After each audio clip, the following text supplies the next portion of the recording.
For decades, Hollywood operated on one unspoken rule. If you wanted to stay on top, you stayed in Los Angeles. The biggest stars lived there, the studios were there, and every major career decision seemed to happen there. But Kurt Russell made a choice that many people in the industry believed would end everything he had worked for. Friends, executives, and insiders warned him that walking away from the center of Hollywood was career suicide. Now, at 75, after more than 6 decades in the business, Russell is finally explaining why he made that decision, what people got wrong, and how the move that was supposed to destroy his career became one of the best choices of his life. The boy Hollywood thought it had forever. Long before anyone questioned his decision to leave Los Angeles, Kurt Russell was exactly the kind of actor Hollywood wanted to keep close.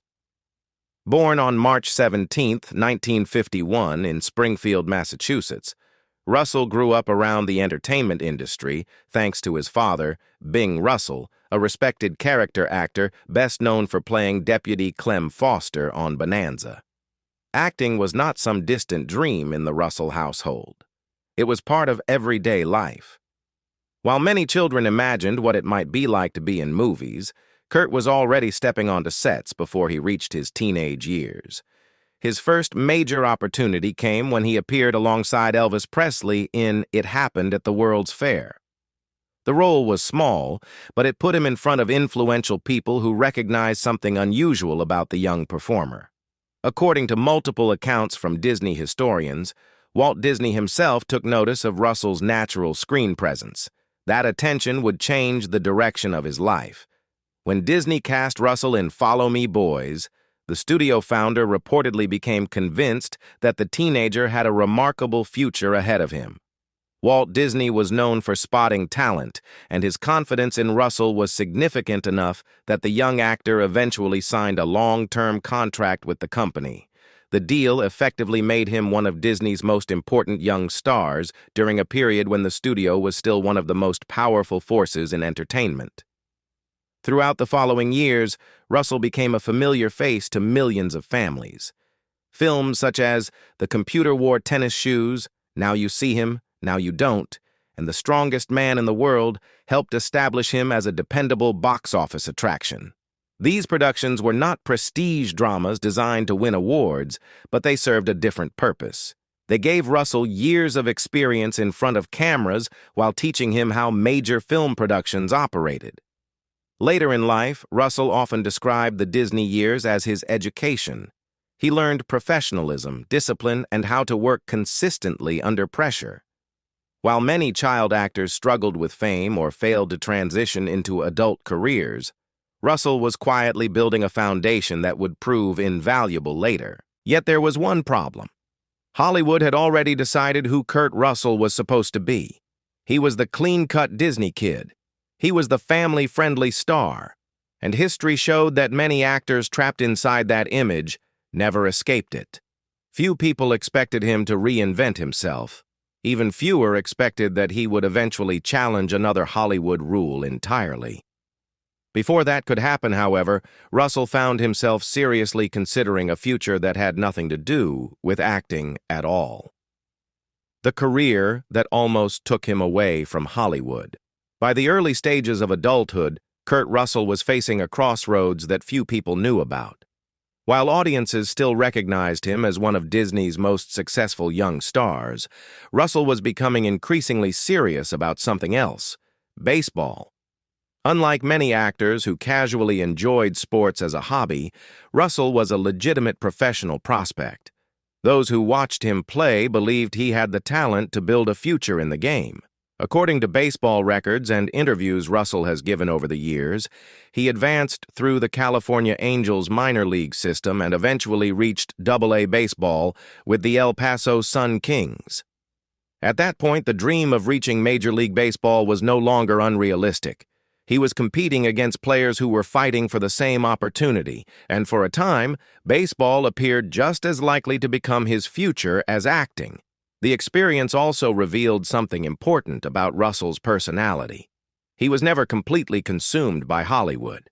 Even while working in films and television, he remained drawn to activities that had nothing to do with celebrity culture. He enjoyed competition, teamwork, and the straightforward nature of sports. Success on a baseball field depended on performance, not networking, publicity, or industry politics. Then everything changed in a single moment. While turning a double play during a game, Russell suffered a serious rotator cuff injury. The damage effectively ended his baseball career before it could reach the major leagues. Years later, Russell openly acknowledged how significant that injury was. It removed the one alternative career path that had been competing with acting for his attention. For many people, such a setback might have felt devastating. Yet in hindsight, the injury forced Russell to commit fully to acting at exactly the right time. His Disney contract was reaching its conclusion, and he was entering a stage of life where he needed to prove he could do more than play likable young characters in family comedies. The opportunity arrived through filmmaker John Carpenter. In the late 1970s, Carpenter cast Russell as Elvis Presley in the television film Elvis. It was a risky role.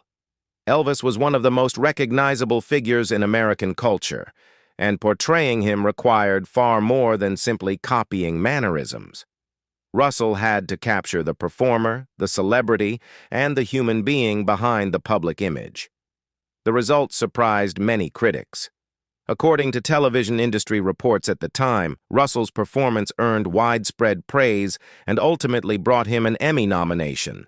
More importantly, it shattered the industry's perception of him. The former Disney star had demonstrated dramatic depth, emotional range, and leading man credibility.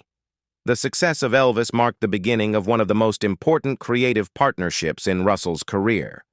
John Carpenter saw qualities in him that many Hollywood executives had overlooked. Instead of viewing him as a former child star, Carpenter saw an actor capable of carrying complex, unconventional stories, the rise of a Hollywood star, and the decision nobody understood. As the 1980s began, Kurt Russell had finally broken free from his Disney image. What followed was one of the most successful reinventions in Hollywood.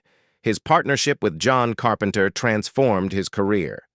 Escape from New York introduced audiences to Snake Plissken, the tough, eye-patched anti-hero who looked nothing like the family-friendly characters Russell had played in his youth. The role established him as a serious leading man and proved he could carry darker, more mature films. The success continued with The Thing. Although the film struggled at the box office when it was first released, it later became recognized as one of the greatest science fiction horror movies ever made. Russell's performance as R.J. MacReady remains one of the most celebrated roles of his career. The same thing happened with Big Trouble in Little China. The film was not a major hit at first, but over time it developed a loyal fan base and became a cult classic. Russell's portrayal of Jack Burton showed a different side of his talent, blending action and comedy in a way few actors could pull off. What made Russell stand out during this period was his willingness to take chances. He was not simply chasing blockbuster success. He chose projects that interested him, even when they seemed unconventional. That approach helped build a career that lasted far longer than many of his peers. The momentum carried into the 1990s. Backdraft strengthened his reputation as a major star, while Tombstone gave him one of his most admired roles as Wyatt Earp. According to several cast members and production insiders, Russell became an important leader behind the scenes during the making of the film. He followed that success with Stargate, another major hit that eventually launched a long-running franchise. By then, Russell had become one of Hollywood's most dependable actors. He could move comfortably between westerns, action films, science fiction, thrillers, and dramas. His career appeared stronger than ever, but while his professional success was growing, he was making a personal decision that many people in the industry could not understand. Together with Goldie Hawn, Russell had begun building a life in Old Snowmass, Colorado. It was not a vacation retreat. It was where they wanted to raise their family and spend most of their time. The move that Hollywood said would end everything. Speaking to People magazine during a panel for his new series, The Madison, Russell revealed that when he and Goldie Hawn decided to build their ranch in Old Snowmass, many people believed he was making a career-ending mistake. Looking back, he recalled, "I wasn't escaping. I was just living where I live." But not everyone saw it that way. According to Russell, people in the industry repeatedly warned him about the consequences. "When I did it, nobody else was doing that," he explained. "I had many people tell me, 'Well, that's goodbye. That's it.' I said, 'Well, we'll see.'" The remarkable part is that Russell never viewed the move as a rebellion against Hollywood. He was not trying to make a statement. He simply wanted a different lifestyle. In the same interview, he explained what attracted him to Colorado in the first place.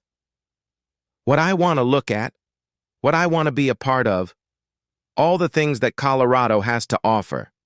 I wanted to eventually get into the ranching life. That dream became reality after he and Hawn built a ranch together. When Goldie and I got together a couple of years later, we both built a ranch there together, where our family has grown up. That was 40 years ago," he said. For Russell, the decision was never just about location. It was about family. He wanted his children to experience something different from city life. According to his comments to People, Colorado gave them exactly that. "It's very different from living in a city," Russell said. "They grew up with a good dose of what nature can offer.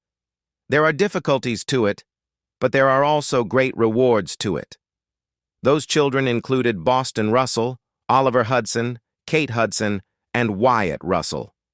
Instead of growing up surrounded entirely by Hollywood culture, they spent much of their childhood connected to the outdoors, ranch life, and the realities that came with it. Russell has often linked that preference to his own upbringing. Reflecting on life in Colorado, he said, "It was like the way I grew up in Maine. I suppose once you're exposed to that kind of thing, it's always home." What makes the story so fascinating is that while Hollywood predicted failure, Russell's career continued to thrive. During the decades after leaving Los Angeles, he starred in major films including Breakdown, Miracle, Death Proof, The Hateful Eight, Guardians of the Galaxy Volume 2, Once Upon a Time in Hollywood, and multiple Fast and Furious films. The work never stopped coming. In fact, the very thing people said would destroy his career seemed to have no negative effect at all. Russell eventually came to view the situation differently from most of his critics. "I don't dislike L.A.," he explained. "It's just not my preference in terms of how I like to live my life." Then he offered perhaps the clearest explanation of all. Speaking about Old Snowmass, he said, "Everybody who lives there, they live there because they want to. I can't say that about L.A." At 75, Kurt Russell has nothing left to prove. Today, Kurt Russell occupies a place that very few actors ever reach. After more than 6 decades in the entertainment industry, he is still working, still respected, and still choosing projects because they genuinely interest him. One of his latest projects is The Madison, the Taylor Sheridan drama that casts Russell as family patriarch Preston Clyburn. The series explores grief, family, and life in the American West, themes that closely reflect the values Russell has embraced throughout much of his own life. Rather than chasing every opportunity that comes along, he now selects roles that connect with him personally. Family has also become one of the most important parts of his story. His son, Wyatt Russell, has built a successful acting career of his own, and the two shared a unique experience in Monarch, Legacy of Monsters, where they portrayed the same character, Lee Shaw, at different stages of life. Away from the cameras, Russell and Goldie Hawn remain one of Hollywood's most enduring couples. After more than 40 years together, they have built a blended family that includes Kate Hudson, Oliver Hudson, Boston Russell, and Wyatt Russell. Their decision not to marry never weakened that bond.